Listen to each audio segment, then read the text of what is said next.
بسم اللہ الرحمن الرحیم۔ اطاعت والدین کا ثمرہ۔ بیان کیا گیا ہے کہ حضرت سلیمان علیہ السلام آسمان و زمین کے درمیان ہوا میں اڑا کرتے تھے۔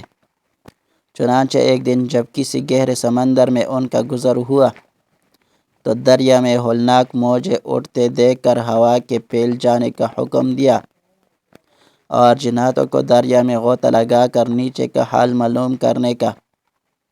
جب حضرت سلیمان علیہ السلام کے حکم سے جنوں نے دریا میں غوطہ لگایا تو اس میں موتی کا ایک ایسا چمکدار کعبہ دیکھا جس میں کوئی دروازہ نہ تھا۔ حضرت سلیمان علیہ السلام کو اس کی خبر دی گئی تو انہوں نے اس کعبہ کو سمندر سے لانے کا حکم فرمایا۔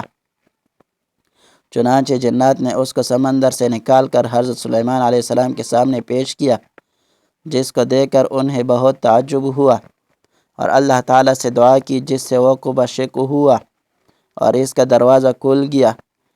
تو حضرت سلیمان علیہ السلام نے دیکھا کہ اس میں ایک نوجوان اللہ تبارک و تعالیٰ کے سامنے سجدہ میں مشغول ہے۔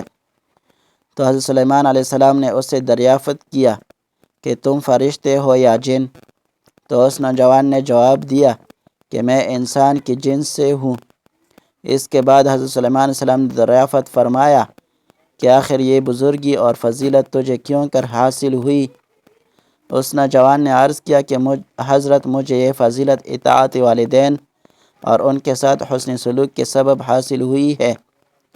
میں اپنی ضعیف والدہ کو اپنی پشت پر لادے رہتا تھا اور ان کی دعا تھی کہ اے میرے معبود، تو اس کو سعادت عطا فرما کر میرے مرنے کے بعد اس کا مقام ایسی جگہ میں متعین فرما جو نہ آسمان میں ہو نہ زمین میں۔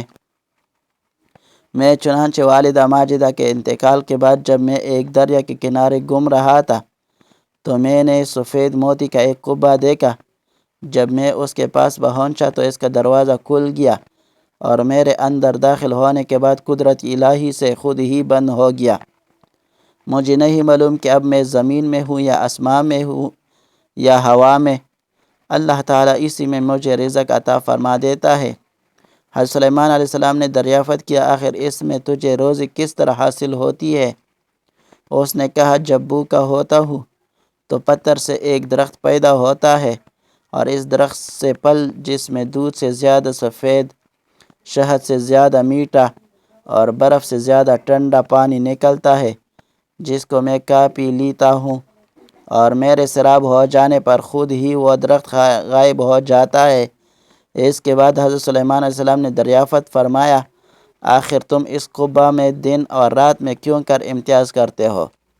تو اس نے جواب دیا کہ جناب، جب صبح صادق طلوع ہوتی ہے تو یہ قعبہ سفید ہو جاتا ہے اور غروب آفتاب کے بعد اندھیرا، بس اس ذریعے سے دن اور رات کو پہچان لیتا ہوں۔ اس کے بعد حضرت سلیمان علیہ السلام کی دعا سے وہ قعبہ دریا کے گہرائی میں اپنے مقام کی طرف لوٹ گیا۔ حاصل اس حکایت سے معلوم ہوا کہ ماں باپ کی خدمت کی کس قدر عظمت والا کام ہے۔ بے شک جو والدین کی خدمت کرتا ہے وہ اپنی دنیا بھی اچھی کرتا ہے اور آخرت بھی۔ اللہ تعالی ہم سب کو اپنے والدین کی صحیح خدمت کرنے کی توفیق عطا فرمائے، آمین یا رب العالمین۔